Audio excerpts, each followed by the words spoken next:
Huh? Huh? So anyway, that is exactly why I keep my drop wipes in my glove compartment. Now there are two different packages with the drop wipes. The first one is wet, the second one is dry in case there's a haze. Now I'm gonna go ahead and open up the wet wipe to show you guys how this works. It says step one, right? It's nice and wet, it's got the ingredients on there.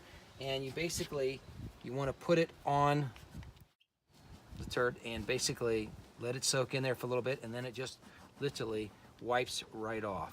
So now this wiped off so well that it looks like I'm not going to need the second pack, but I'm going to go ahead and do it anyway just to show you how it works. So the second one is the dry wipe.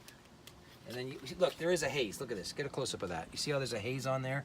That's exactly why they give you the second one. So watch. Now I just simply wipe it off.